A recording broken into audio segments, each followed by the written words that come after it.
Kamusta sa lahat at maligayang pagdating sa Ani-chan Tagalog Anime Recap.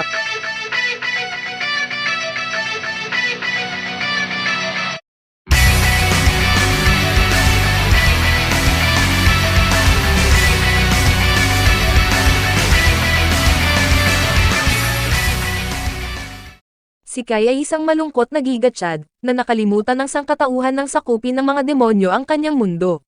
Gayunpaman, nang iligtas niya ang isang anghel na overpowered mula sa bilangguan, nahulog ito sa kanya at sinimulang tulungan siya sa pagliligtas sa mundo, upang sa wakas ay maging magkasintahan sila. Nagsimula ang lahat nang makita ni Kai ang isang magandang babae na nagngangalang Rini na nakatali ng kadena.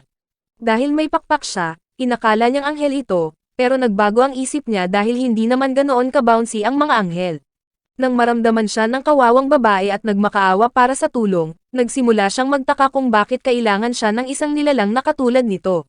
At naasar siya, dahil ang mga tao ay nakipaglaban na sa ibang mga lahi. Mga 3 dekada na ang nakalipas, nakipaglaban at nanalo ang mga tao sa isang digmaan laban sa 4 pang lahi. Simula noon, ang mga bayani ng mga lahing iyon ay sinelyuhan sa mga mahiwagang libingan upang maiwasan ang isa pang sakuna, at ang mga tao ay namuhay ng mapayapa. Isang hapon bago makilala si Rini, nakipagkita si Kai kay Jin, ang kanyang hot collie, at niyaya niya itong makipag-date dahil aalis na ito ng bayan. Hindi nagtagal, naging maayos ang lahat at nagkasaya silang magkasama. Pero sa isang punto, nagtatakang tinanong ni Jin kay Kai kung ano ang magiging hitsura ng kanilang kinabukasan.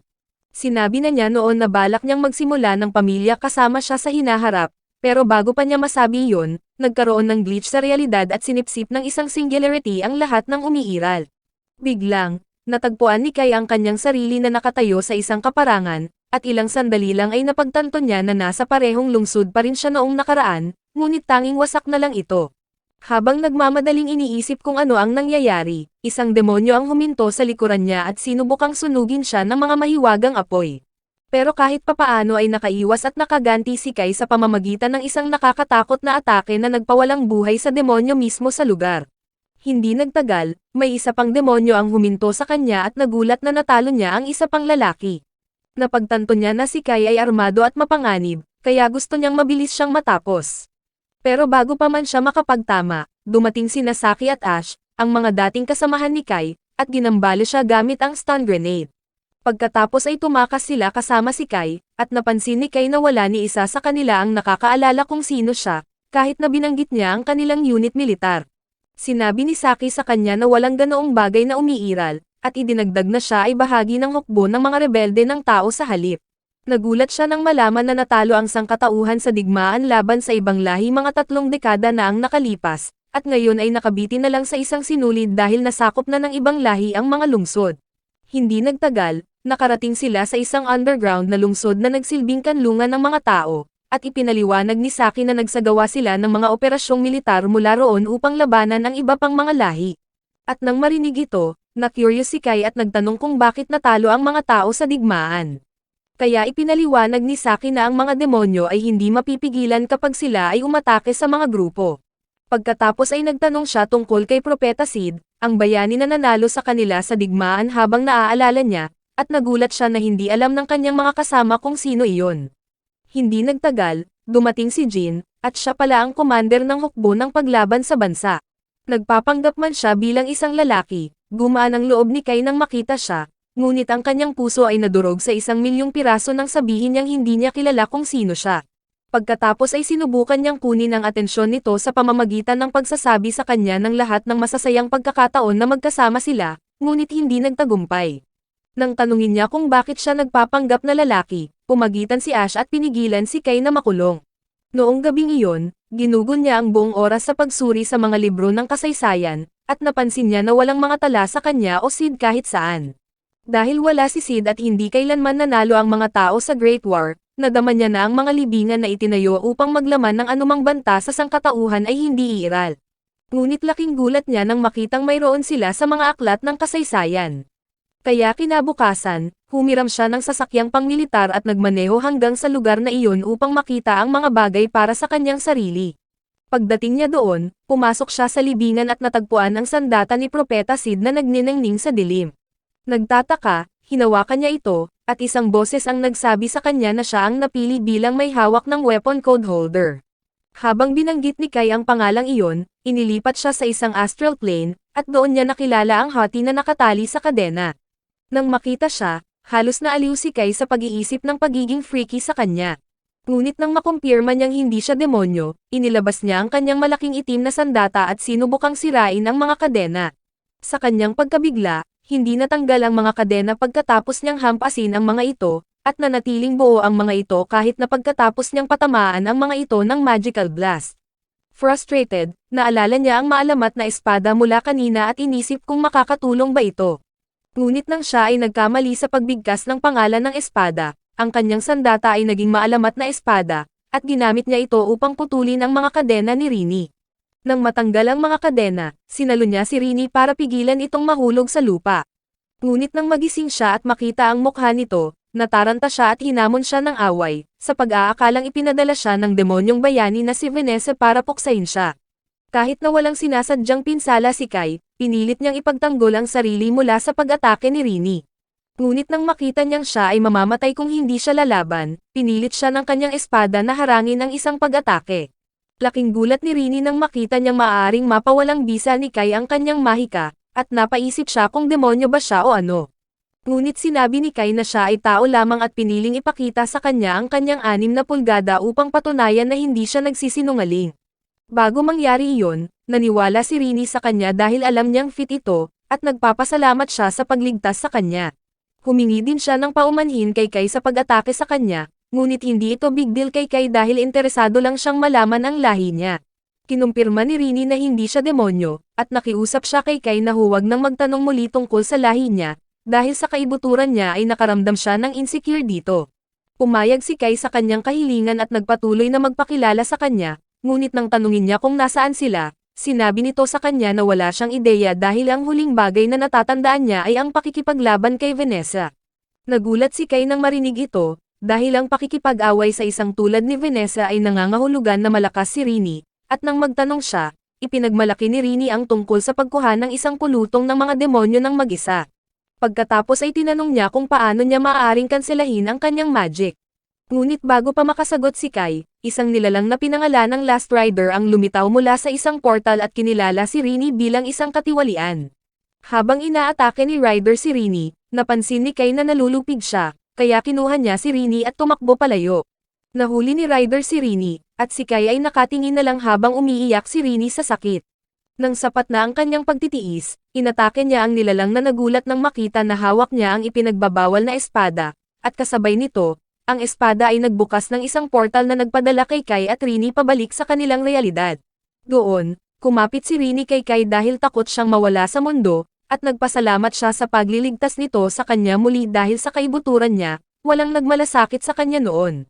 Pagkatapos ay tinanggihan siya ng lahing celestial at tinawag siyang kasuklam-suklam ng mga demonyo, kaya naman nakipag-away siya kay Vanessa. Nang marinig ito, nakiramay si Kai sa kanya at sinabing naiintindihan niya ang kanyang sakit dahil nabubuhay siya sa isang mundo kung saan walang nakakaalala sa kanya. Ibinunyag niya na ang kasaysayang naaalala niya ay ang kung saan nanalo ang mga tao sa dakilang digmaan, at kinamuhian na sinasakop ng mga demonyo ang mga lungsod ng tao.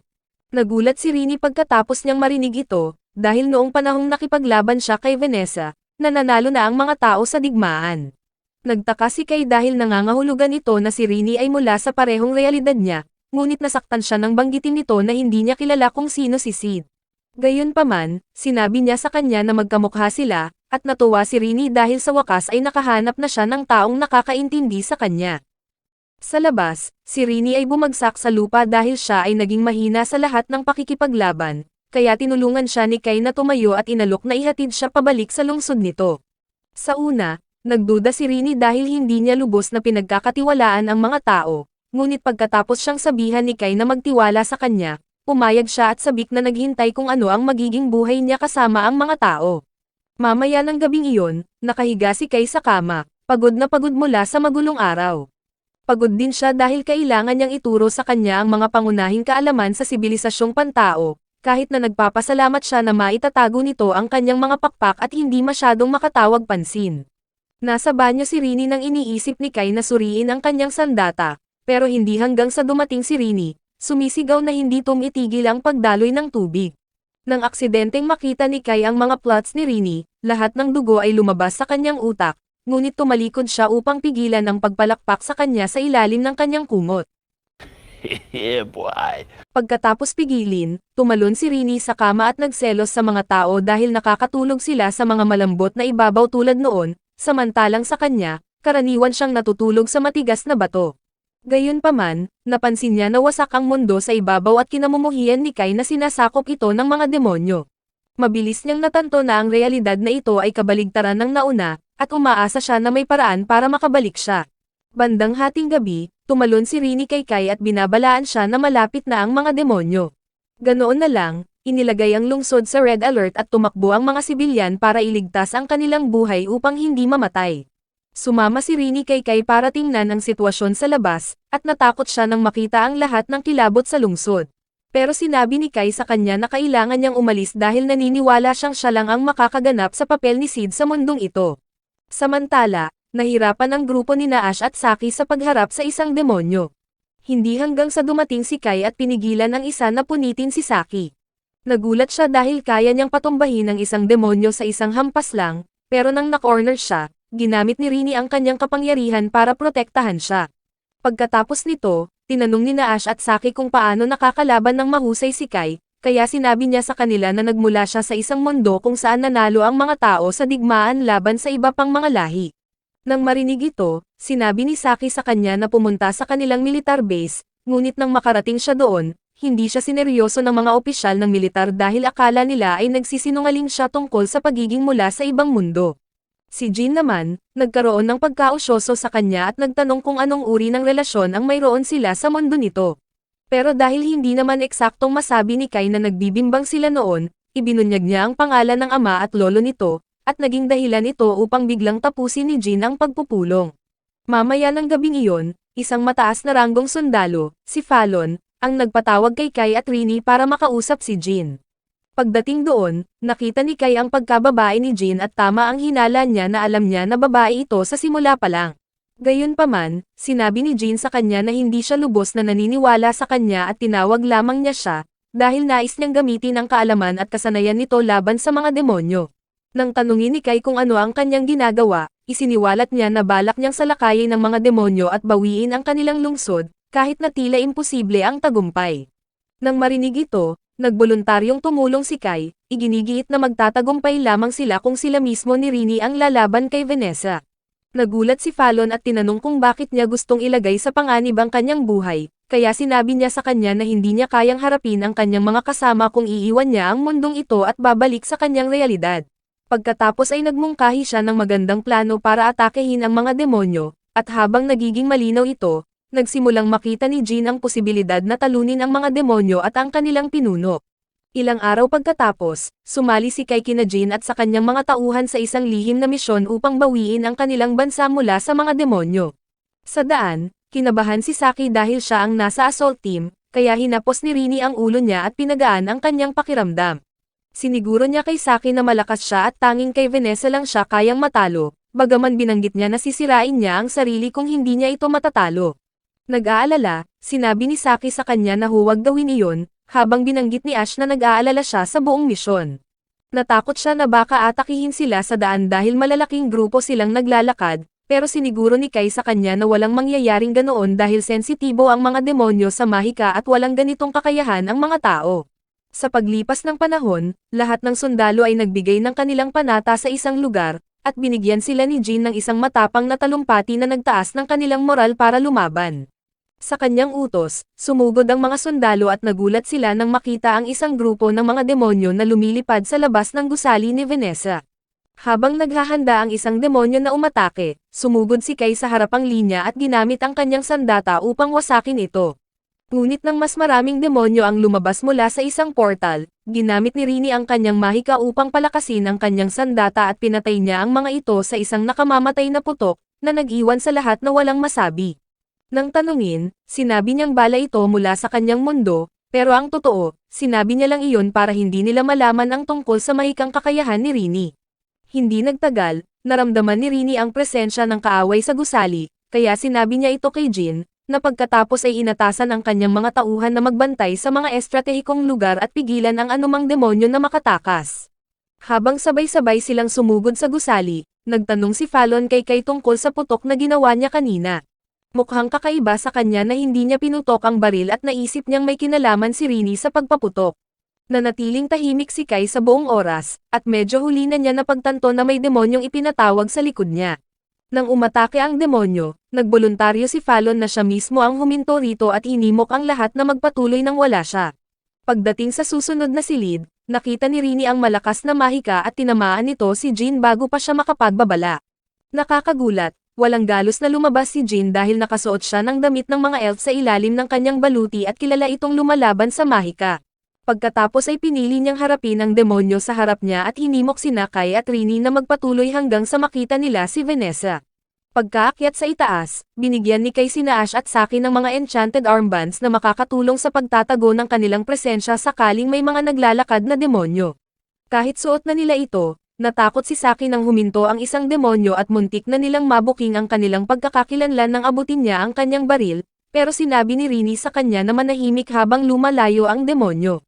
Napasok nila ang control room ng gusali, kung saan nangako sina Ash at Saki na papatayin ang mga ilaw sakaling maging delikado ang laban ni Kai kay Vanessa. Pagkatapos, umalis si Kai sa control room kasama si Rini at nagulat sila nang tumunog ang motion sensors ng gusali. Pumasok sila sa isa pang silid, umaasang maabot si Vanessa sa lalong madaling panahon, ngunit nagulat sila nang makita nilang naghihintay sa kanila ang isang kawan ng mga demonyo. Isa sa kanila ang nangakong masisiyahan si Kai bilang masustansyang almusal, ngunit bago pa man mapakain ni Kai sa kanya ang mga salitang iyon, dinala siya ni Rini sa kabilang panig, iginigiit na magpatuloy siya nang wala siya. Tinatakan niya ang silid ng yelo bago pa man makapagsalita si Kai at nangakong mahahabol niya ito sa lalong madaling panahon.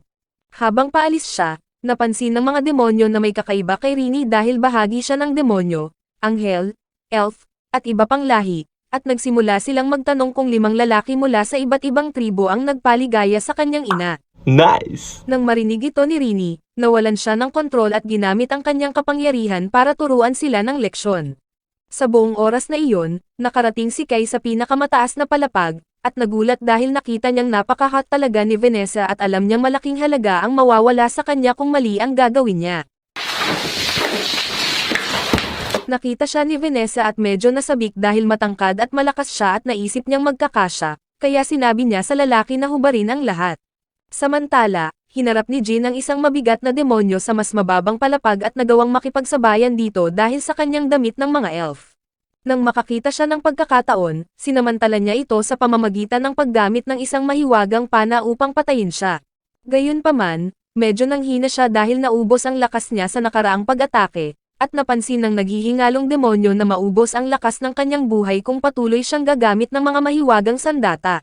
Sinabi ni Jean sa kanya na handa siya rito at tinapos ang trabaho sa pamamagitan ng pagtusok sa mukha ng demonyo. Bago pa niya namalayan, isang demonyong may 3 ulo ang sumugod sa kanya mula sa mas mataas na palapag, ngunit biglang dumating si Fallon at sinipa ang demonyo palayo.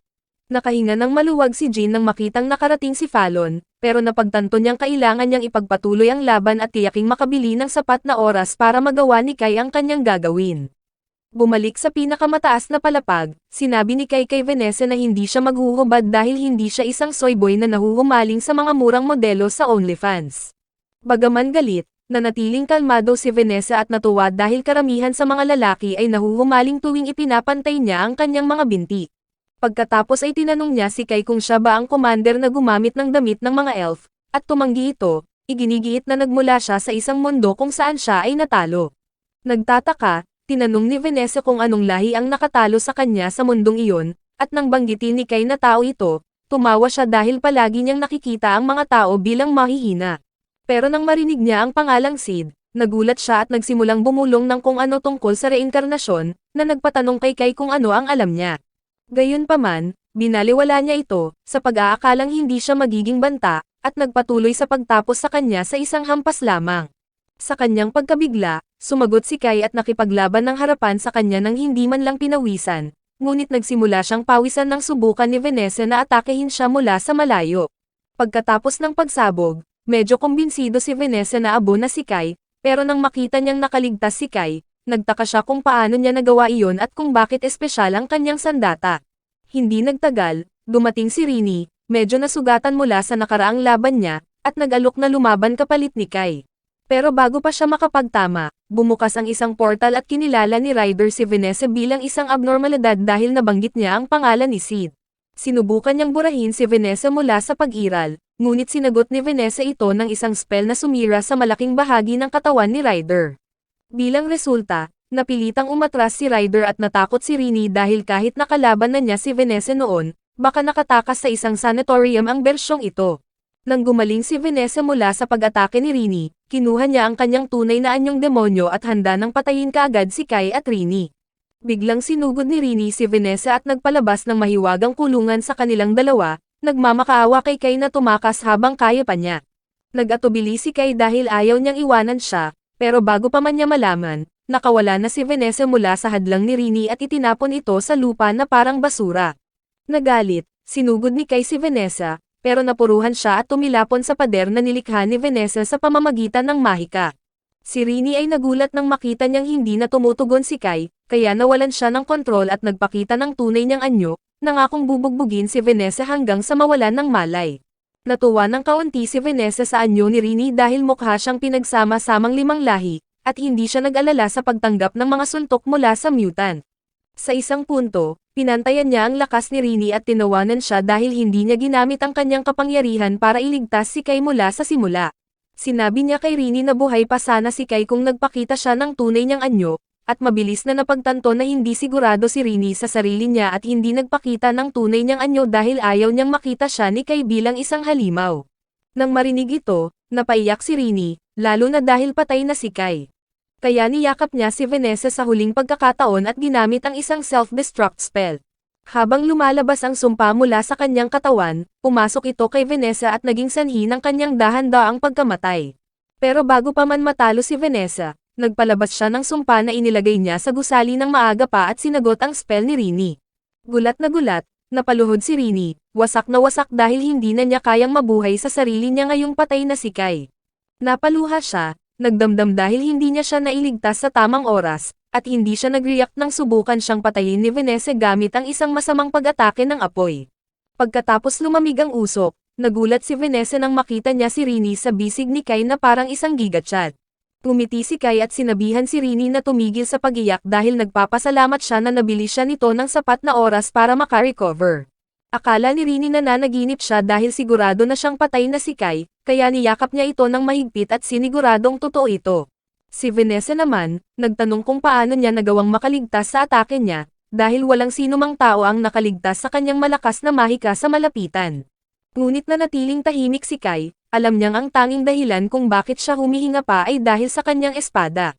Hinamon niya si Vanessa sa isa pang laban, ngunit nainsulto siya at nagpalabas ng malakas na hangin na halos maging dahilan ng pagkawala ng balanse ni Kai. Habang nakaharang siya, sinabi ni Vanessa sa kanya na walang silbi ang mga tao at kinikilala lamang niya ang mga bayani mula sa ibang lahi bilang tunay na mandirigma, hindi tulad ng mga tao na walang lakas. Nang marinig ito, sumagot si Kai na wala siyang pagnanais na maging bayani ng sangkatauhan, gusto lang niyang ipakita sa kanya ang diwa ng pakikipaglaban ng sangkatauhan. Tumatawa, sinabi ni Vanessa sa kanya na ang tanging espiritu na mayroon siya ay ang espiritong aalis sa kanyang katawan kapag namatay siya, at pagkatapos ay nagpatuloy siya sa pagtawag ng malaking bato upang durugin ang ulo nito. Habang bumabagsak ang bato, sinira ito ni Kai sa isang hampas lang gamit ang kanyang sandata, na naging dahilan upang magpalabas si Vanessa ng maraming apoy para sunugin siya. Pero bago pa man mangyari iyon, binigyan ni Kai ng senyales si Ash, na pinatay ang lahat ng ilaw sa gusali.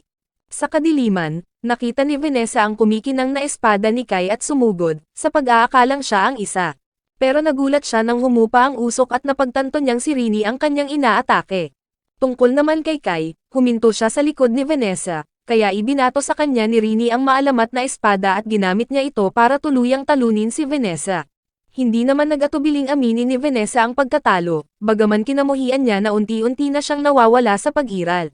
Habang nangyayari iyon, naalala niya ang pangalang Sid at nagsimulang magsalita tungkol sa muling pagkakatawang tao sa mundo, na nakatawag pansin kay Kai. Nang tanungin siya ni Kai kung ano ang alam niya, sinabi niya sa kanya na alam ni Sid na posible ang muling pagkakatawang tao sa mundo at may nagdulot ng pangyayaring ito. Naniniwala siya na ang salarin ay isa sa 3 iba pang bayani, at sinabi kay Kai na ipinagkatiwala ni Sid sa kanya ang maalamat na espada upang panatilihing ligtas. Sinabi rin niya kay Kai na ang espada ang tanging susi para itama ang mundo. Pero mahirap paniwalaan ito ni Kai dahil itinuro sa kanya ng mga aklat kasaysayan na magkaaway sina Vanessa at Sid. Bagaman inamin ni Vanessa na hindi niya nakita si Sid ng mata sa mata, isiniwalat niya na may mga nakaraang pangyayari na hindi alam ni Kai. Pagkatapos ay binanggit niya ang isang ipinagbabawal na code na nakatago sa isang lugar sa kanilang realidad, at pinayuhan si Kai na maghanda para sa mas mahihirap na laban sa hinaharap. Bago siya tuluyang nawala, sinabi niya kay Kai na kung magkikita ulit sila, haharapin niya ito bilang isang succubus at pagbubutihin pa ang kanyang paglalaro para mapaligaya ito at mahulog sa kanya. Pagkatapos noon, bumagsak si Kai sa lupa, mahina dahil sa lahat ng magic na ginamit niya. Pero nagpapasalamat siya na tapos na ang labanan. Sa loob ng ilang segundo, kumalat ang balita sa ibang sundalo na nanalo si Kai sa laban, at lahat ay naging masaya dahil nangangahulugan ito na nabawi na nila ang kanilang lungsod. Kinaumagahan, dumating si Jean at nagpasalamat kina Kai at Rini sa pagtulong sa pagtalo kay Vanessa, lalo na dahil mabubuo na muli ng kanyang mga tao ang kanilang lungsod pabalik sa dati. Pagkatapos ay binanggit niya na hindi siya magiging bahagi ng proseso ng muling pagtatayo dahil nakatutok ang kanyang mga mata sa ibang bagay. Kaya nagtatakang tinanong ni Rini kung magre-retiro na ba siya o ano.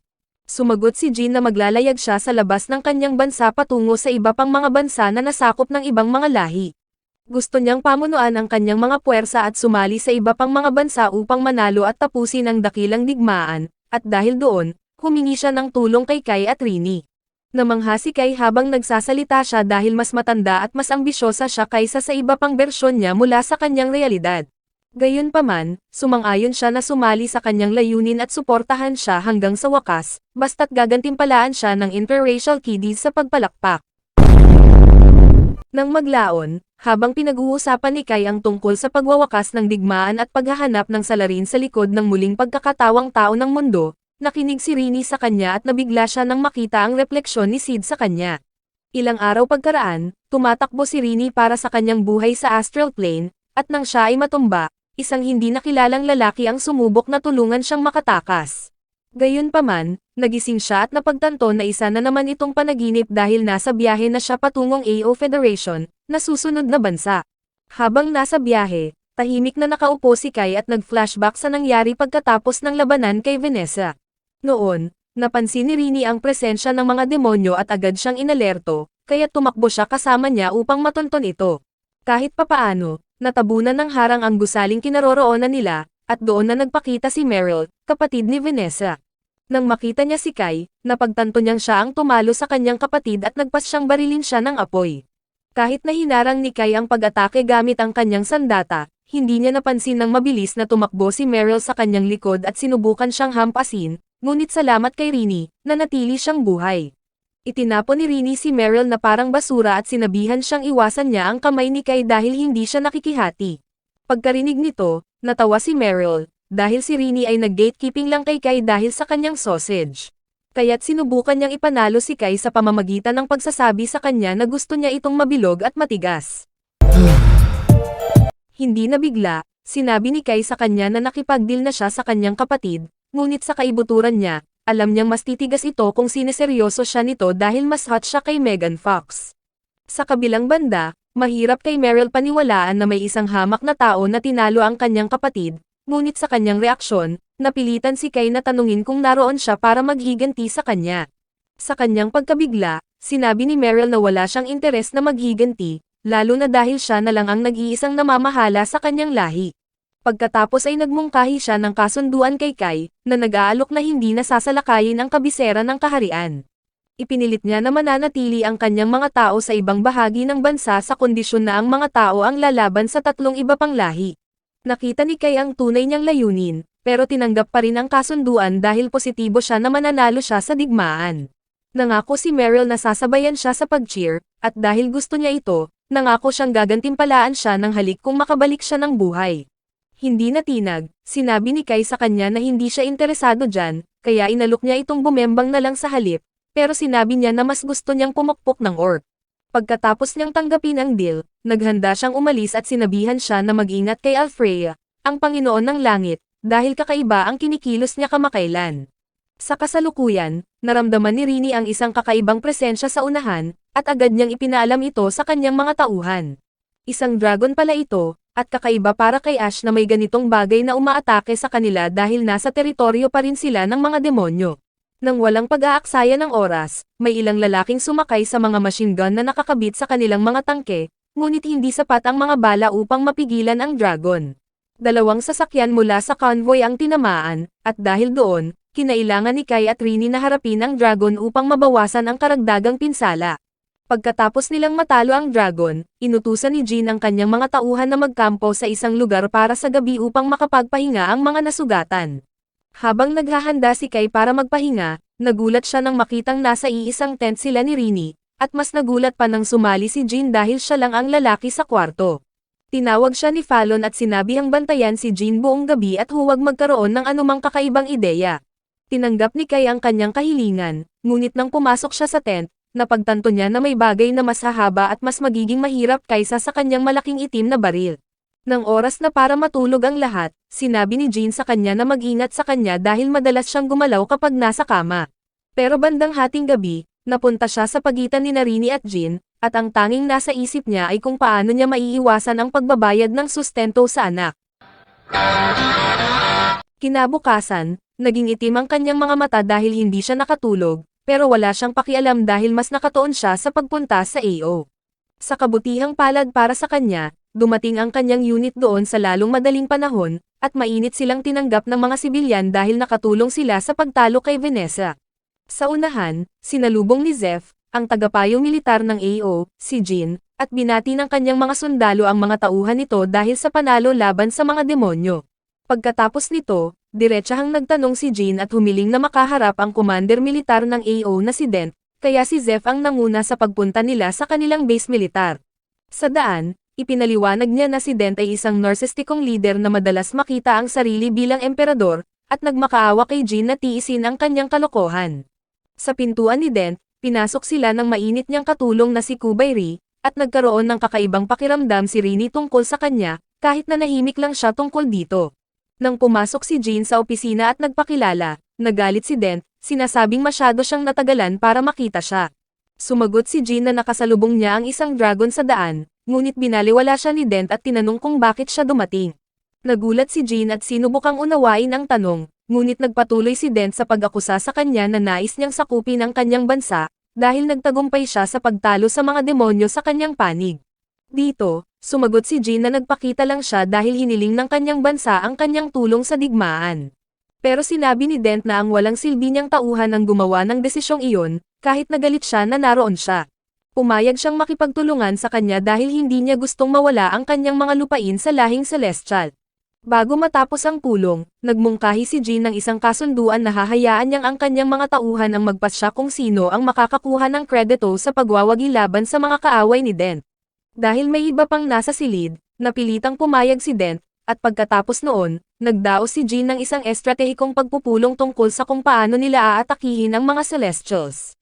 Dahil walang nakakaalam kung nasaan ang bayani ng mga Celestials, nagboluntaryo si Jean na mamuno sa paghahanap, at ikinagulat nito ang mga sundalo mula sa AO dahil hindi kailanman magboluntaryo ang isang mataas na commander na gawin ang gayong bagay, bagaman nagustuhan nila siya dahil dito.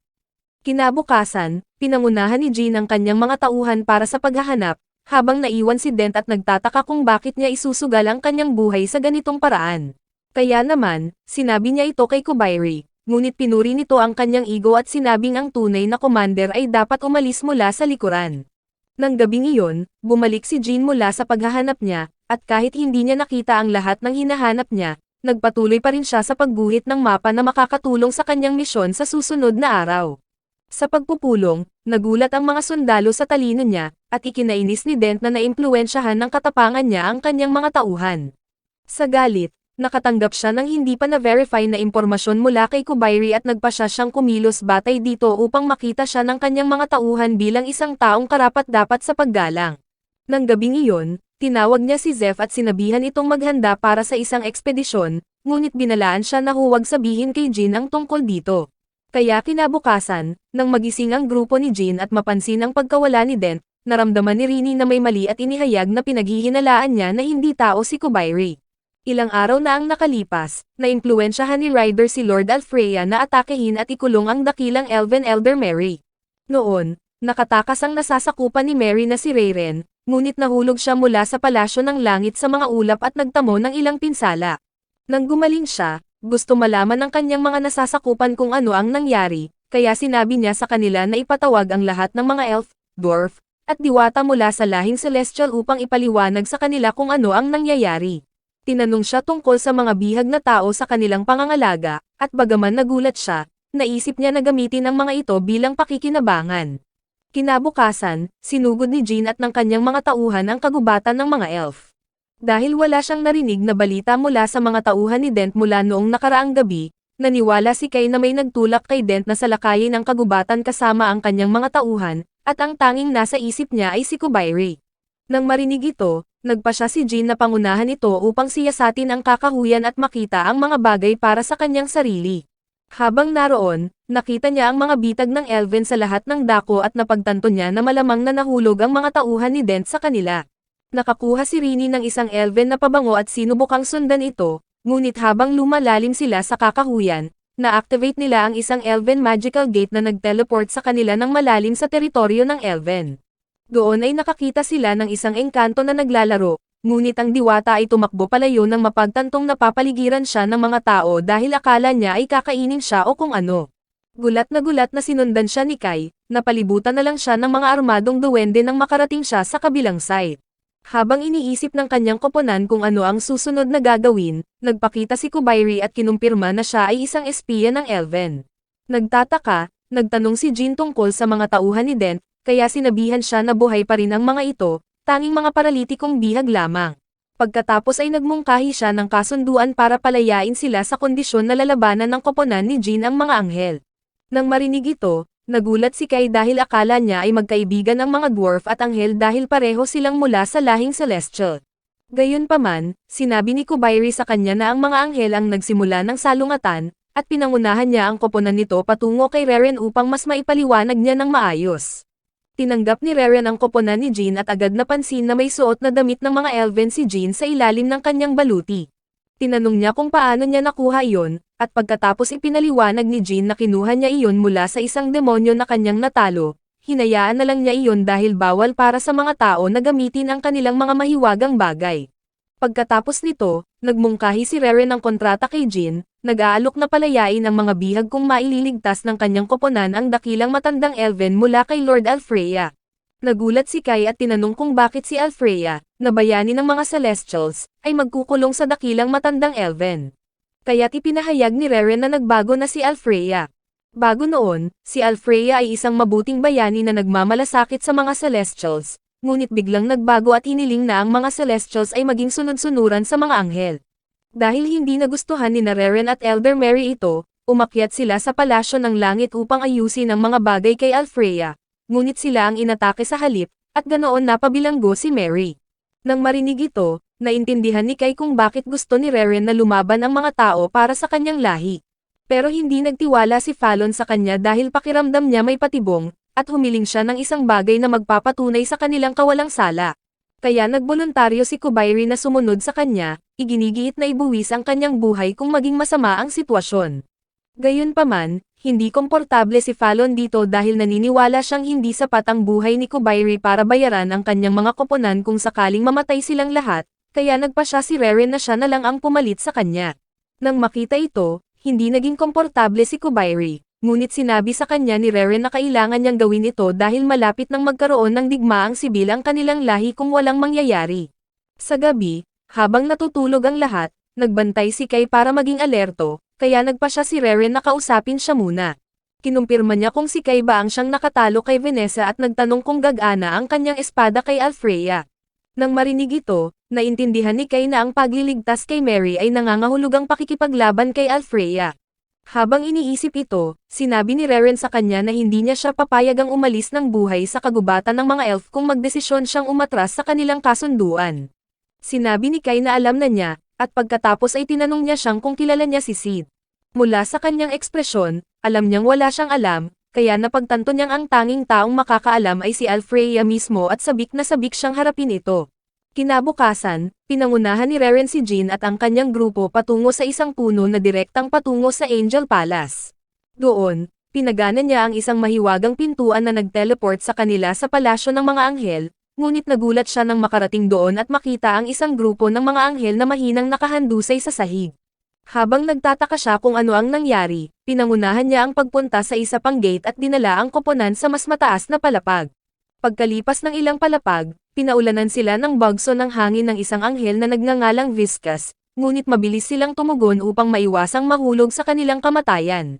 Medyo nadismaya si Viscas nang makita niyang si Reren ang nanguna sa koponan ni Jean papunta sa palasyo, at dahil elf si Reren, sinabi ni Viscas sa kanya na napakalaki ng kanyang mga tainga na kaya nitong marinig ang mga kulay sa 4 na susi. Nagpatuloy siya sa pag-anunsyo na siya ay isang tapat na lingkod ni Lord Alfreya, iginigiit na gagawin niya ang anumang naisin nito, kahit pa mga hulugan ito ng pagtawag sa kanya ng daddy at paglipol sa napakaraming anghel na hindi gumagalang sa kanyang autoridad. Ibinunyag niya na malapit ng patayin si Elder Mary at binanggit na ito ay magsisilbing babala sa mga Celestials na lahat sila ay mas mababa sa mga anghel. Pagkatapos noon, sinubukan niyang ilunsad ang isang sorpresang atake sa koponan ni Jean, ngunit mabilis na nakareact si Fallon at hinarangan ito. Habang bumababa ito, nagpaputok sina Ash at Saki kay Viscas, at nabili nila ang iba ng sapat na oras para makapunta sa mas mataas na antas ng palasyo. Pagdating doon, sinubukan ni Raffaello, isa pang anghel, ang sorpresang pag-atake kay Reren, ngunit pumasok si Rini sa oras at hinarangan ito. Naiwan siya para lumaban at nangakong sasali kay Kai mamaya kapag matapos na siyang bugbugin si Raffaello. Pumayag si Kai at umakyat kasama sina Reren at Jean. Pagkarating nila doon, nakita ni Reren si Mary na nakulong sa isang kristal na bilangguan at tinawag siya, ngunit si Alfreya ang sumagot at tinanong kung bakit niya piniling suwayin siya. Naniniwala siya na lahat ng biyaya sa mundo ay para lamang sa mga anghel, at ang lahat ng iba pa ay basura. Bumalik sa labanan laban kay Viscas, napagtagumpayan ni Fallon ang kanyang sarili laban sa anghel, salamat sa nagninangas na espada na nakuha niya mula sa isang mythical beast. Napansin ni Viscas ang kapangyarihan ng espada at binanggit na mahusay ang lahing celestial sa paggawa ng mga ganitong mahiwagang bagay, ngunit nagtataka si Fallon kung bakit siya nagsasalita nang walang nagtatanong sa kanya. Tinatanong niya kung bakit tumalikod si Alfreya sa parehong lahi ng mga celestial na kinabibilangan niya, ngunit sinabi ni Viscas na hindi ito bagay na kayang unawain ng isang normal na tao. Sa itaas nila, hingal na hingal si Rini dahil medyo pagod siya sa pakikipaglaban kay Raffaello. Habang nawawala ang usok, napansin niya na hindi siya nakapagdulot ng sapat na pinsala kay Raffaello, at nagalit nang mapagtanto niyang nagpapahinga lang si Raffaello sa kanya. Sa itaas nila, inihayag ni Alfreya na gusto niyang patayin si Mary, ngunit pagkatapos niyang sabihin iyon, sinabi ni Reren sa kanya na wala siyang karapatang mamuno sa mga Celestials. Galit na galit, sinugod niya ito, sinumpa ang papatayin niya. Pero napansin niya ng medyo huli na naghanda na pala si Alfreya ng sorpresang pag-atake para sa kanya. Sa isang iglap, ginamit ni Kai ang kapangyarihan ng kanyang espada at nailigtas ang buhay ni Reren, na nagpataka kay Alfreya kung siya ba ay isang elf na nagpapanggap na tao. Nang banggitin ni Kai na tao siya, naguluhan si Alfreya at nagtanong kung bakit niya ipagtatanggol ang isang elf. Kaya sinabi ni Kai sa kanya na may kontrata siya kay Reren, na magiging problema kung mawawala ang buhay nito. Pagkatapos nito, napansin ni Alfreya ang kumikinang na sandata ni Kai at tinanong ito, kaya sinabi ni Kai na ito ang ginamit niya para talunin si Vanessa, at ipinagyabang pa nga na may kapangyarihan itong talunin si Alfreya. Nang marinig ito, tumawa si Alfreya at tinukso si Vanessa dahil natalo sa isang tao, ngunit ikinumpara siya ni Kai sa kanya at sinabing hindi tulad niya, hindi sinisikap ni Vanessa na patayin ang kanyang mga tauhan. Dito, binanggit ni Alfreya na makatwiran ang kanyang mga ginawa dahil mas maganda ang pakiramdam niya kaysa sa lahat, at hindi niya kailangan ng anumang nasasakupan na iba ang iniisip. Habang nagsasalita siya, inihanda ni Jean ang isang mahiwagang pana at pinana siya, at kahit nagawa niyang harangan ito, nagdulot pa rin ito ng kaunting pinsala sa kanya. Doon niya napagtanto na gumagamit si Jean ng pana ng mga elf, at bigla siyang napagtanto na isinasakripisyo niya ang kanyang lakas ng buhay para magamit ang ganoong kapangyarihan. Kaya nang sinabi niya ito sa kanya, nagulat si Kai dahil hindi niya alam. Pero sabi ni Jean, wala siyang pakialam dahil ang tanging nasa isip niya ay ang pabagsakin si Alfreya. Pagkatapos ay hinugot niya muli ang kanyang pana, ngunit nang malapit na niyang tirahin si Alfreya, binaril siya ni Alfreya ng isang napakalakas na pagsabog ng enerhiya na nagdulot ng pagsabog. Habang nawawala ang usok, nagulat si Alfreya nang makitang nakatayo pa rin siya. At doon niya napagtanto na may suot siyang damit ng mga elven sa ilalim ng kanyang baluti. Nainis siya na ang isang tao ay maaaring gumamit ng mga bagay na binuo ng mga miyembro ng kanyang lahi, at nagpa siya na tapusin siya at ang kanyang koponan sa pamamagitan ng kidlat.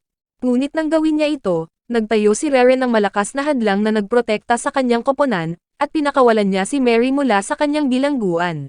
Sa isang banda, napansin ito ni Alfreya at pinana siya ng isang mahiwagang sibat.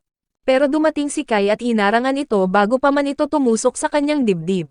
Binigyan niya si Reren ng pagkakataong kailangan nito para palayain si Mary mula sa kanyang kulungan. Pero nang oras na para ilabas siya, nabasag ang kanyang sandata sa kristal na kulungan.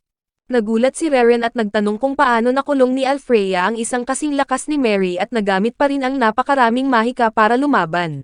Habang pinag-iisipan niya ang mga bagay-bagay, ipinagpalagay niya na nagkaroon ito ng kapangyarihan na naging dahilan ng pagbabago niya. Gayunpaman, ipinahayag ni Alfreya ang kanyang bagong nasasakupan, at nang makita ng lahat na si Ryder ito, sila ay natigilan. Sa ibaba ng sahig na iyon, nahihirapan si Rini na tapusin si Raffaello dahil masyado itong nasira sa labanan. Nakuha ni Raffaello ang kanyang galit nang martilyuhin niya ito, kaya naman ginantihan niya ito ng suntok na may kapangyarihan ng kidlat na nagwasak sa kanyang baluti sa pagkakadikit.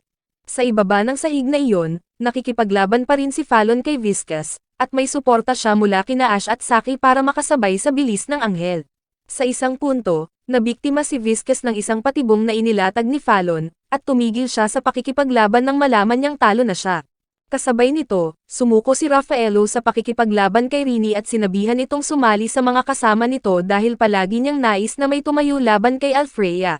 Sinabi rin ni Viscas ang parehong bagay kay Fallon nang tanggapin niya ang pagkatalo at nagmakaawa na humingi ng paumanhin sa mga nasugatang anghel. Pero tumanggi si Fallon at nagpasya siyang iligtas ang buhay nito dahil hindi naman ito sineryoso ang kanilang laban. Nang makabalik sa pinakamataas na palapag, inutusan ni Alfreya si Ryder na patayin ang lahat, kaya sinubukan ni Ryder ang isang mahiwagang pag-atake na nagpabagsak kay Jean sa kalangitan. Sa kanyang swerte, dumating si Rini at nasalo siya. Pero nang barilin niya si Ryder ng palaso, nadismaya siya dahil walang epekto ito. Ilang sandali pa, hinarap ni Kai si Alfreya at tinanong kung siya ba ang nasa likod ng muling pagkakatawang tao ng mundo, ngunit sinabi ni Alfreya na wala siyang alam tungkol doon. Tinanong siya ni Kai kung alam niya ang tungkol kay Sid, at napansin na sumasakit ang ulo ni Alfreya nang sinubukan niyang alalahanin kung sino si Sid. Sa ikinagulat ng lahat, inatake siya ni Ryder at tinawag siyang isang anomalya dahil sa pagbanggit niya sa pangalang Sid. Inaktibo niya ang Zero Code at pinanood ng lahat habang siya ay nabura mula sa pag-iral. Pagkatapos noon, binuksan ni Ryder ang isang portal at umalis sa palasyo, na nagpataka kay Kai kung tapos na ba ang laban. Habang sinasabi niya iyon, isa pang portal ang bumukas sa kalangitan at nagpakita si Alfreya na iba ang itsura. Nagbago ang boses niya nang banggitin niyang siya ang avatar ni Alfreya, at habang nagda-download siya ng mga alaala niya, nalaman ni Kai na ginamit din ang parehong system override noong nasa realidad niya pa siya. Bago pa niya malaman, naglabas si Alfreya ng malaking halaga ng enerhiya ng mahika at naglunsad ng masamang atake kay Rini. Bagaman nagawa niyang harangan ito ng ilang sandali, naging napakalakas ng pagsabog ng enerhiya at nagdulot ito ng pagbagsak ng lahat sa lupa. Nang makita ito, nagulat si Reren dahil kakagamit lang ni Alfreya ng mahika nang hindi ginagamit ang kanyang magic item. Pagkatapos ay sinigawan niya ito na magising dahil nauubos ang lakas ng buhay nito habang ginagamit ang ipinagbabawal na mahikang iyon. Gayunpaman, sumagot si Alfreya ng mahabang saklaw na pagsabog ng enerhiya na halos winasak ang lahat ng mga pader na pandepensa na kanyang itinayo. Nang makita niya iyon, sinugod niya si Reren para tapusin siya sa isang atake lang at nagawa niyang basagin ang lahat ng depensibong pader nito sa isang sapot. Nagulat siya na kaya siyang saksakin ni Alfreya, at nagkaroon siya ng swerte nang gusto nang tapusin ni Alfreya ang trabaho dahil nandyan si Kai para iligtas siya. Habang pinipigilan ni Kai si Alfreya, sinabi niya rito na magising sa katotohanan dahil palaging hinahangaan ni Reren si Alfreya. Pero nang tumanggi si Alfreya at tinawag na mahina si Reren, nagpa siya si Kai na bubugbugin niya ito para magkaroon ng kaunting katinuan. Habang naglalabanan sila ng espada, napansin ni Kai na patuloy na nagbabagong buhay ang sandata ni Alfreya kapag nasisira ito, at naisip niya na ito ang nakatulong sa kanya upang mawalan ng bisa ang mga hadlang ni Reren. hinarap niya si Alfreya tungkol dito, at nagyabang ang anghel na hindi mapipigilan ng mga simpleng bagay na may kapangyarihan ang kanyang lakas. Upang ipakita na seryoso siya, itinapon niya ang kanyang mga mahiwagang bagay at nagpakawala ng malaking bahagi ng mahika sa kanyang espada upang labanan si Kai. Sa panahon ng labanan, nakatuon si Alfreya sa malalakas na atake, kaya sinamantala ito ni Kai at sumagot ng mabilisang atake. Nang mapansin ito ni Alfreya, iniwan niya ang kanyang sandata at inaktibo ang isang salamangkang nagpabagsak unti-unti sa palasyo ng mga anghel. Nang makita ito, nagalit si Reren at nagpasya na isalin ang kanyang mahika sa pana ni Jin, habang pinapanatili ni Kai na abala si Alfreya. Nang puno na ng mahika ang pana ni Jin, pinaputok niya ito kay Alfreya nagdulot ng malaking pinsala sa kanya. Habang nagtatangkang makabawi si Alfreya, sinamantala ni Kai ang isang pagkakataon at nagbigay ng malupit na suntok sa kanyang mahinang bahagi, na naging sanhi upang mailabas niya ang lahat ng ipinagbabawal na mahika sa kanyang katawan. Habang nakahiga sa sahig, nagsimulang pagsisihan ni Alfreya ang lahat ng kanyang nagawa, at dahil tiyak na babagsak ang palasyo, sinabi niya sa lahat na tumakas para sa kanilang buhay.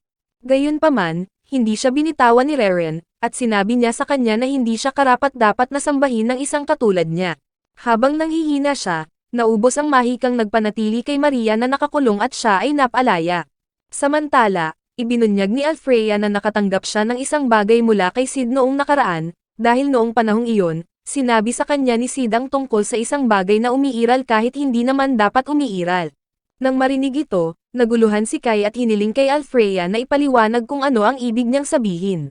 Kaya sinabi niya sa kanya na ang sanhi ng muling pagkakatawang tao ng mundo ay ang pagkamuhi.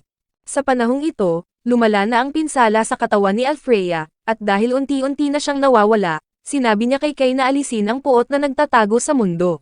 Habang nawawala siya, ginamit ni Mary ang kanyang kapangyarihan upang mapanatili ang natitira sa palasyo mula sa pagbagsak sa lupa.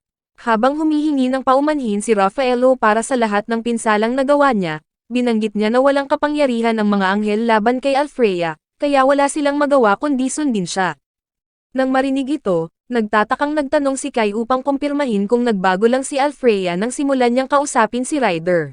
Kaya nang sumagot si Raffaello ng oo, nagtataka si Kai kung bakit inatake ni Ryder si Alfreya gayong magkaibigan naman sila. Naalala niya na si Rini ay inatake rin, at sinimulan niyang tanungin ang sarili kung aatakihin ulit ito. Mamaya ng araw na iyon, nanaginip si Rini tungkol kay Ryder kung saan sinubukan siyang tulungan ni Sid na makatakas. Nang magising siya, natakot siya kaya niyakap niya ito at gusto niyang umupo sa sausage nito para gumaan ang pakiramdam. Pero pumasok si Jin at sinira ang lahat. Mukhang nakita niya ang mga pakpak ni Rini at gusto niyang malaman ang katotohanan tungkol sa kanya. Kaya nang tanungin siya, nagkwento si Rini sa kanya tungkol sa hindi pagiging tao o mula sa alinman sa ibang lahi. Pagkatapos ay humingi ng paumanhin si Kai kay Jin dahil sa paglilihim sa lahat, at binanggit na ginawa niya ito para lang protektahan si Rini. Kinabukasan, humarap si Jin at ang kanyang mga tauhan sa mga pinuno ng kalangitan upang magkasundo sa isang ceasefire sa pagitan nila. Iminungkahi ni Mary na walang sinumang tao ang papayagang pumasok sa Elven Forest sa loob ng isang taon, at sinabi niya ang parehong bagay tungkol sa kanyang mga tao na pumapasok sa mga lungsod ng tao. Pumayag si Jin at nangakong ipapasunod ito sa EO Federation. Bago matapos ang kanilang pagpupulong, binigyan ni Mary ng kahon ng mga regalo ang koponan ni Jin, na kinabibilangan ng naayos na sandata ni Jin ng mga elf at mga bala na may kapangyarihang mahika para kay Kai.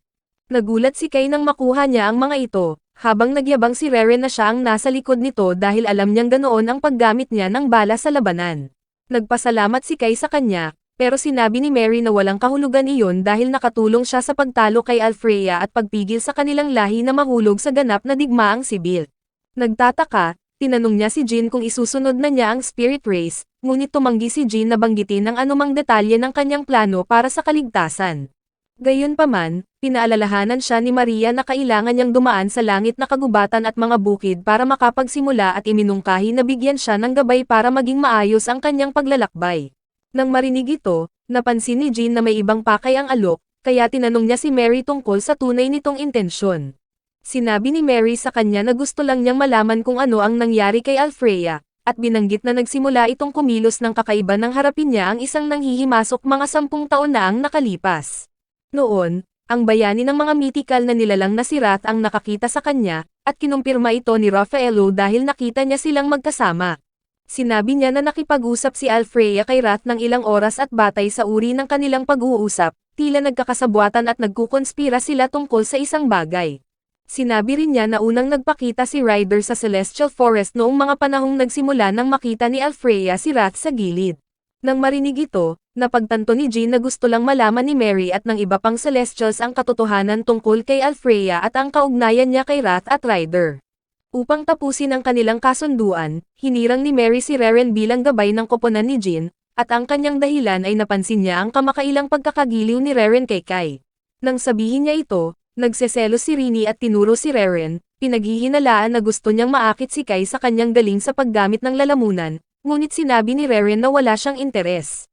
Nang gabing iyon, bumalik si Jean at ang kanyang koponan sa base militar ng AO at ipinaalam kay Zeph ang tungkol sa tigil putukan sa mga Celestials. Pagkatapos ay nagpasalamat si Jean kay Dent dahil sa pagbibigay nito ng supply militar sa kanyang koponan, ngunit sinabi nito sa kanya na tigilan na dahil alam niyang sinusubukan niyang takpan ang kalokohang ginawa nito noong nakaraang araw. Nag-aalala, inisip niya ang lahat at sinabi kay Jean na kailangan niyang baguhin ang kanyang mga taktika sa labanan, dahil makikita siya ng dalawang iba pang lahi bilang banta dahil madali siyang nanalo laban sa mga demonyo at Celestials. Upang kontrahin iyon, naramdaman niya na mahalaga talaga ang pagtutulungan ng tao.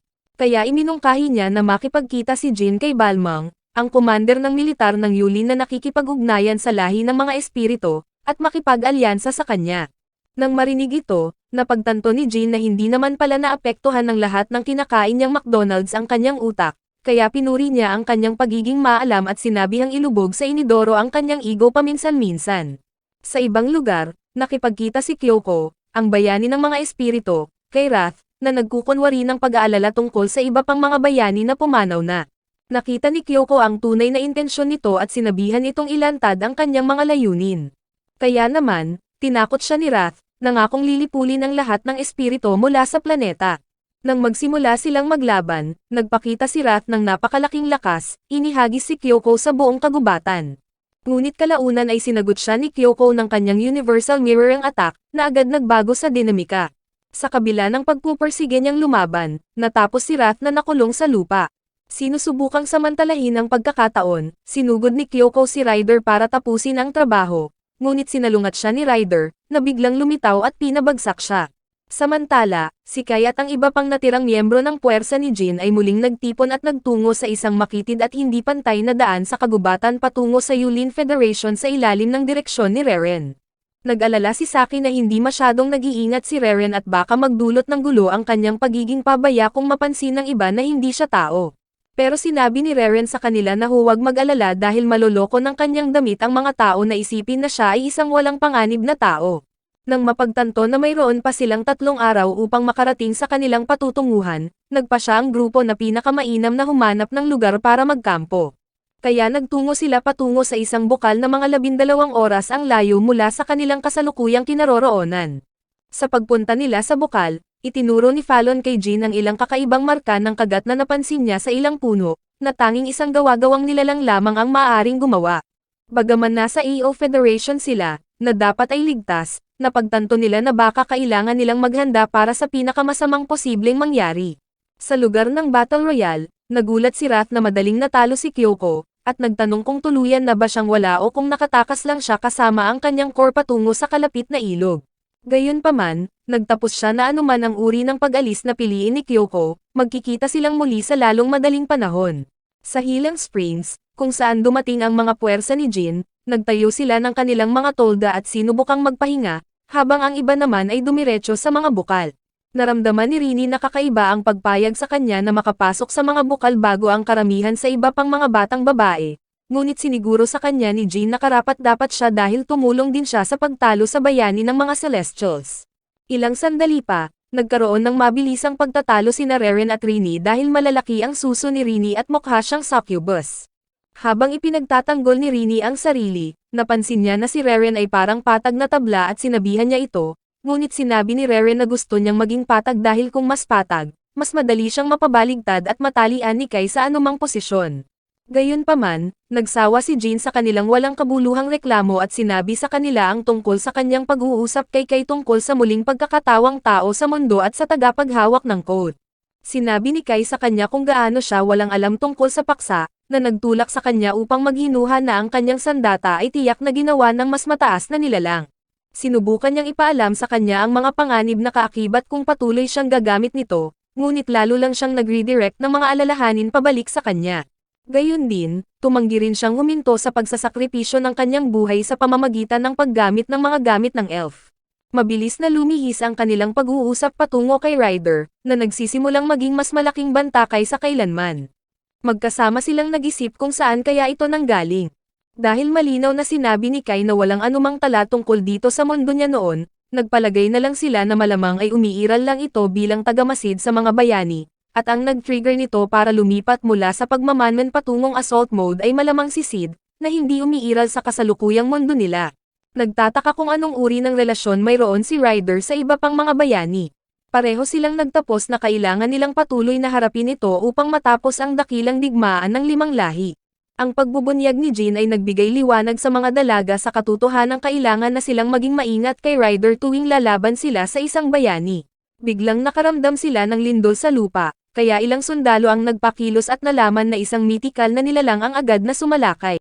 Sumali sina Fallon at Kai sa mga sundalo para patayin ang halimaw, at habang ginagawa nila iyon, napansin nilang mayroon itong antas ng katalinuhan sa labanan, na nagpapahirap dito kaysa sa mga mitikal na halimaw na nakasanayan nilang labanan. Bilang resulta, gumamit sila ng stun grenade para malito ang halimaw at pagkatapos ay inutusan ang kanilang mga tauhan na umatras. Pagkatapos ng kanilang pansamantalang pag-urong, nagpa siya ang grupo na tambangan ang halimaw at tuluyang patayin sa pagkakataong ito. Nang sumunod dito, pinalibutan nila ang nilalang at sinimulang isagawa ang magkakaugnay na pag-atake na naglalayong wasakin ang atrophied na organo nito para sa mahika na matatagpuan sa noo nito. Maayos ang lahat sa loob ng ilang sandali, hanggang sa naramdaman ng halimaw ang kakaibang aura ni Rini at sinubukang atakehin siya. Pinigilan ni Kai ang pag-atake, isinapanganib ang kanyang buhay para iligtas siya.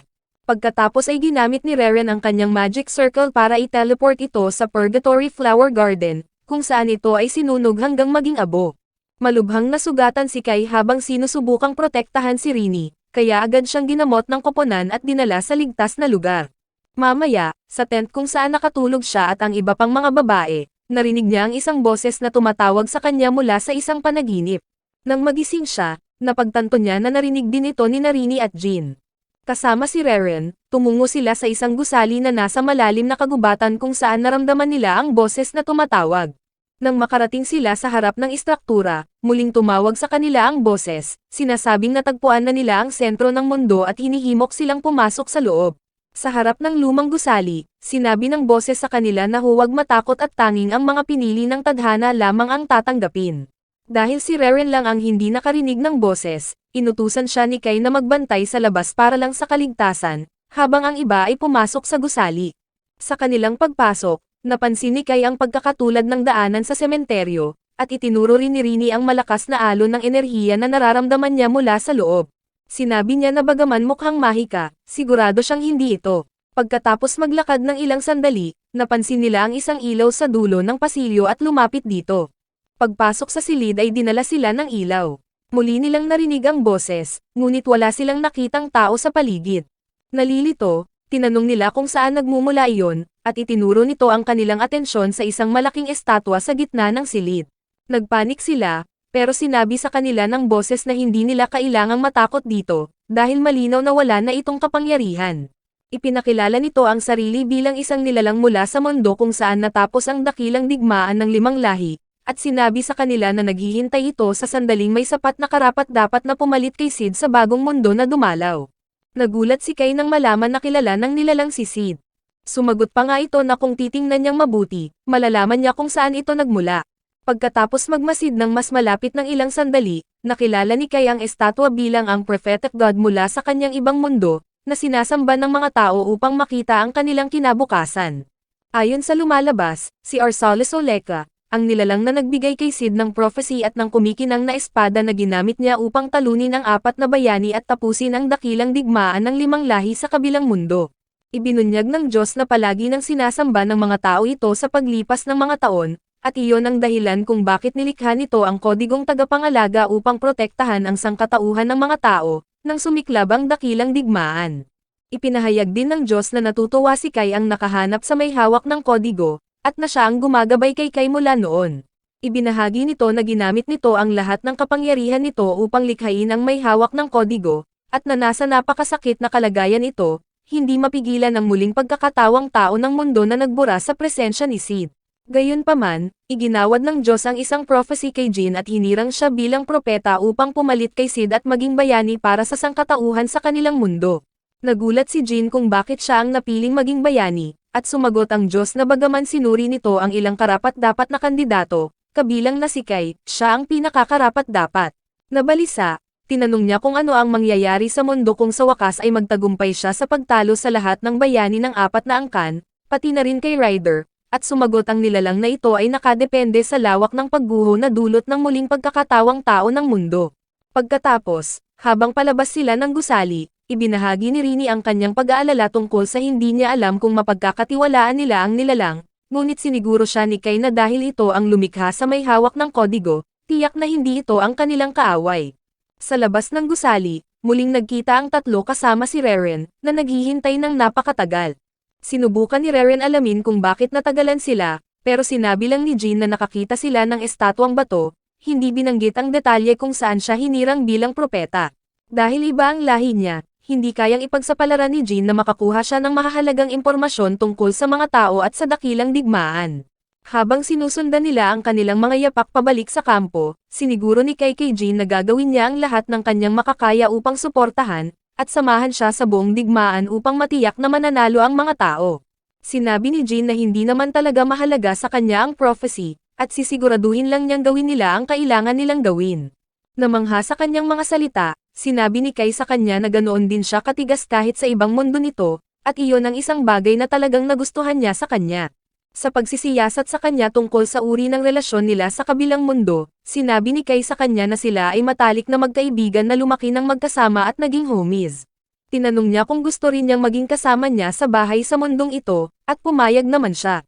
Pagkatapos nilang muling makipagkita sa natitirang bahagi ng koponan, ipinagpatuloy nila ang kanilang paglalakbay patungo sa Yulin Federation. Sa loob ng gumagalaw na sasakyan, sinubukan ni Reren na bigyan si Kai ng gamot na ginawa niya mula sa bulok na mga strawberry, ngunit tumutol si Rini, sinasabing hindi niya hahayaang uminom si Kai ng isang bagay na alam niyang hindi masarap kaysa sa tonic water. Pinainom siya ni Rini nito para patunayan, pero muntik nang mahimatay si Reren sa lakas ng sarili niyang potion. Gayunpaman, iginiit niya na makakatulong ito upang mas mabilis gumaling ang mga sugat ni Kai. Sa kanilang pagtatalo, nakakita sila ng isang istrukturang kahawig ng sementeryo sa malayo. Habang bumababa sila sa kanilang mga sasakyan para suriin ang lugar, nakasalubong nila ang isang grupo ng mga espiritu na pumalibot sa kanila at nagsimulang umatake. Bagaman mababa ang lakas ng pag-atake ng mga espiritu kumpara sa ibang mga halimaw, napatunayan silang mahihirap na kalaban dahil patuloy silang dumarami, na nagtulak sa mga puwersa sa sahig na maging depensibo. Biglang dumating si Lord Balmong kasama ang kanyang mga tropa at inatake ang mga espiritu, nililinas ang daan para kay Jin at sa kanyang mga puwersa. Hindi nila alam na ang mga halimaw na espiritu ay nagsama-sama sa isang malaking anyo. Habang sinisikap ng parehong tropa na makahabol, muling kumilos ang halimaw, sa pagkakataong ito ay sinubukang saklawin silang lahat. Habang bumubuo ito ng hadlang sa kanila, sinubukan ni Kai at ng iba na pasabugan ang kanilang daan palabas, ngunit patuloy na nagre-regenerate ang halimaw, na nagpapanatili sa kanila na nakulong sa loob. Sa sandaling iyon, nagkaroon ng ideya si Kai at nilagyan ng espesyal na bala ng sacred light na gawa ng mga dwarf ang kanyang baril, na kanyang ipinutok sa halimaw. Nilinis ng bala ang isang daan na ginamit nilang lahat para makatakas.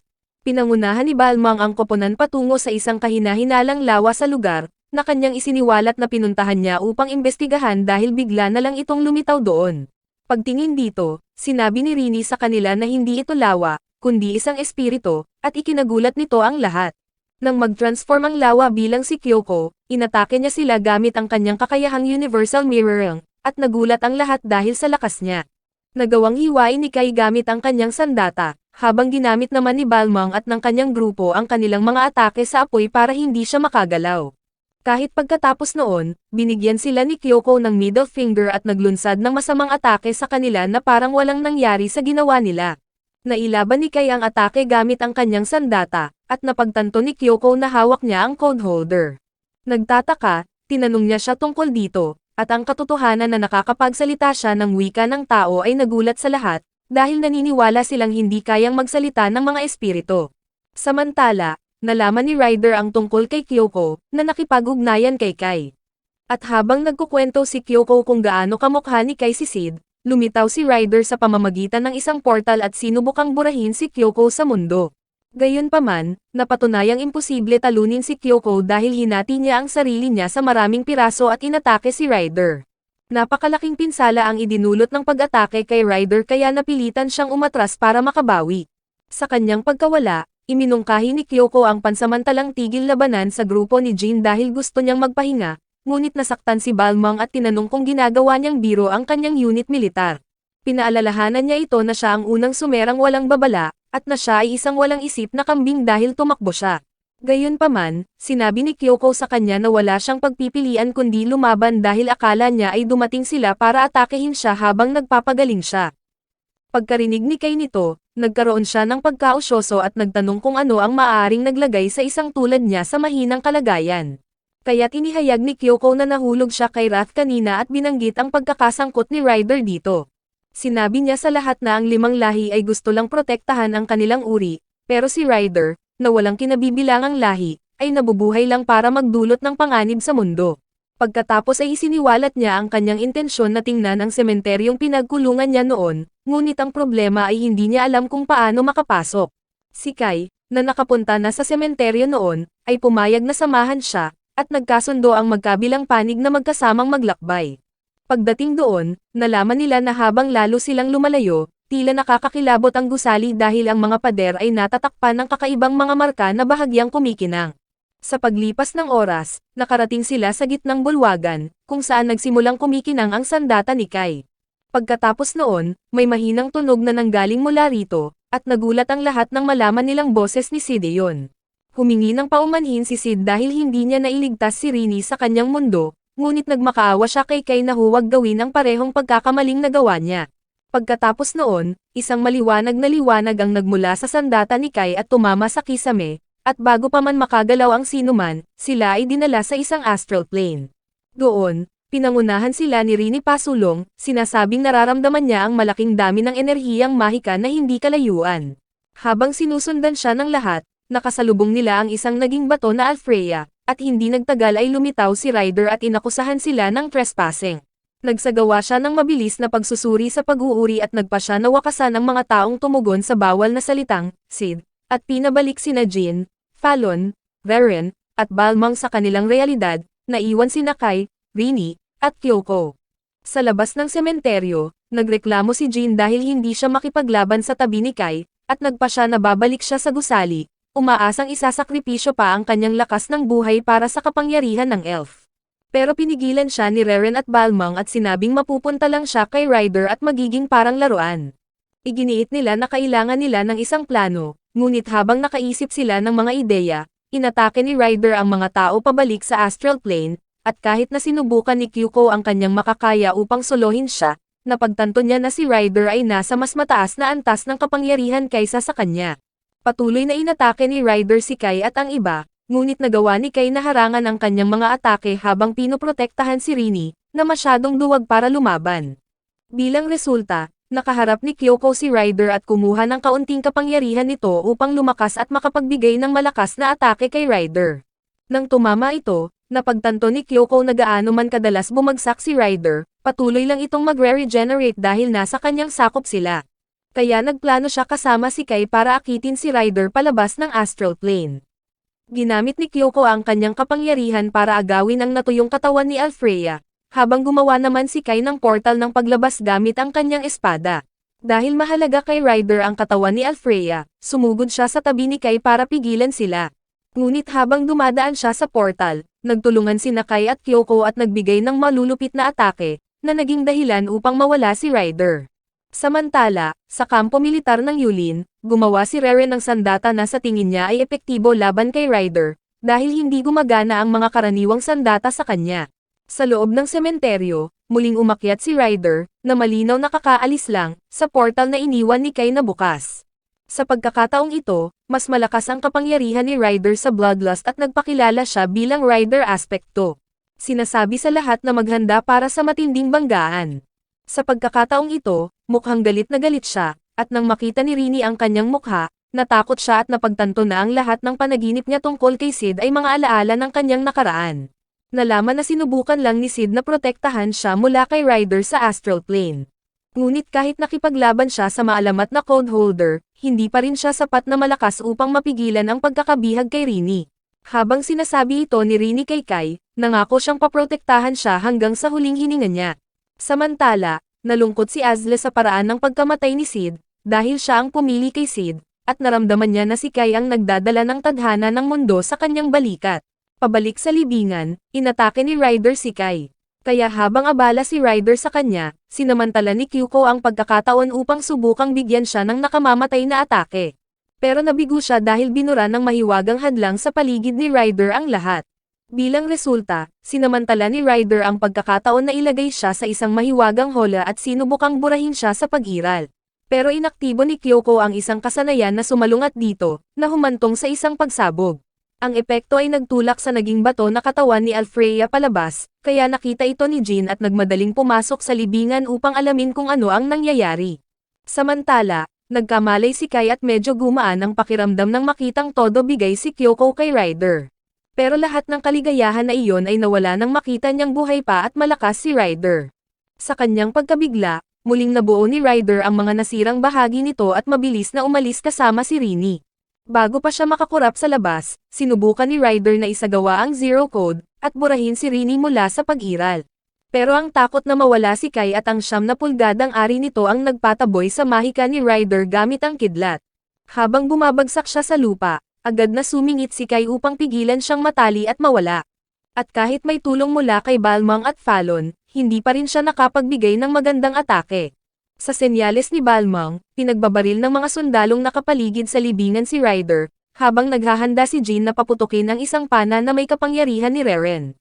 Binigyan niya si Ryder ng magandang headshot, at bago pa man mahugat ni Ryder ang pana, sumabog ito at bumagsak siya sa lupa. Akala ni Kai tapos na ang lahat, at hindi niya binigyan ng kahulugan ng huling sinabi ni Ryder bago sumuko ang katawan nito, o kaya naman, sa akala niya. Biglang, bumukas ang isang portal, at ito ang nag-trigger ng isa pang kaganapan sa muling pagkabuhay sa ibang mundo. Habang sinubukan ni Kai na makayanan ang shockwave, nagpalabas si Ryder ng madilim na bersyon ni Sid mula sa portal, na lubos na nagulat kay Kai. Samantala, nakita ni Wrath na magbabanggaan na ang dalawang katotohanan, ngunit ipinangako niyang sisiguraduhing mabubuhay ang kanyang mga tao, anuman ang mangyari. Pabalik sa field, naging isa si Ryder kay Sid, at ito ang nagudyok kay Kai na umatake dahil sawang-sawa na siya sa kanya. Sumali rin si Rini sa labanan, ngunit habang sinusubukan niyang magpakawala ng kidlat kay Sid, nagbukas ito ng portal at sinipsip siya doon. Galit na galit, sinugod siya ni Kai na may sunod-sunod na atake para subukang talunin siya at palayain si Rini, pero siya ang natalo at itinapon na parang basura. Habang gumagaling siya, tumingin siya kay Sid at nagbalik tanaw sa panahong patuloy siyang nagsasanay sa kanyang unit militar. Nagtaka si Jin kung bakit pinipilit niya ang sarili niya ng husto at naisip niyang gusto niyang maging bayani o ano paman, pero sinabi niya sa kanyang hindi iyon ang gusto niya. Para sa kanya, si Sid ang bayani ng sangkatauhan, at dahil ang Sid na nakita niya sa harap niya ay peke, kinuha niya muli ang kanyang sandata upang lumaban. Sa isang sulyap lang, pinunit niya ang mismong realidad, na nagbigay daan kay Rini para makatakas mula sa astral plane at tulungan siya. Sa kalagitnaan ng hangin, pinutukan ni Kai si Sid ng bala na sumira sa kanyang sandata, pagkatapos ay sinugod niya ito para makipaglaban ng walang armas. Habang bumabagsak ito, kinuha ni Rini ang espada ni Kai at ibinigay sa kanya para magamit niya itong tapusin si Sid. Naramdaman niya ang pagtaas ng enerhiya ng mahika sa loob niya, kaya pinutol niya ang braso ni Sid at tinamaan ito ng isang nakamamatay na atake na nagpawalang bisa sa kanya. Dahil aktibo pa rin ang portal na nagdulot ng muling pagkakatawang tao ng mundo, lumipad si Rini patungo rito upang siya mismo ang magtapos ng lahat, at sumigaw si Kai sa kanya na bumalik dahil sa akala niya ay hindi niya kakayanin.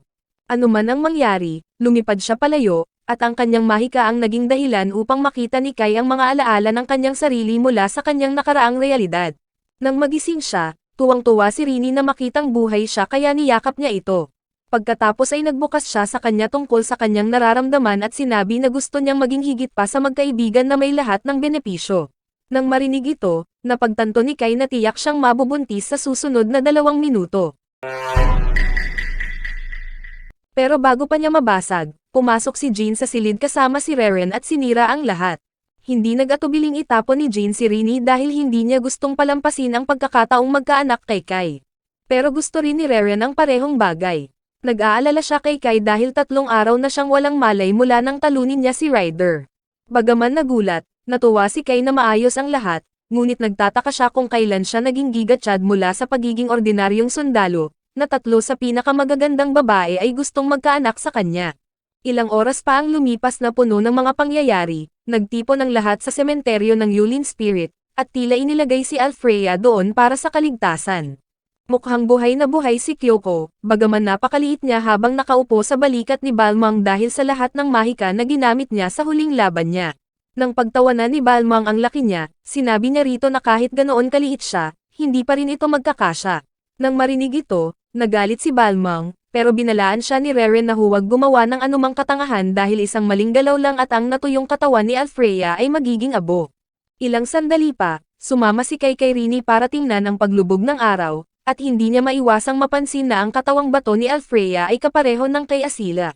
Sa parehong oras, nagsimulang matuyo ang katawan ni Asila at habang nangyayari ito, napagtanto niya na magpapatuloy ang reinkarnasyon ng mundo, at nagtanong kung patuloy pa rin kaya sina Kai at Rini sa paglaban sa kanilang tadhana.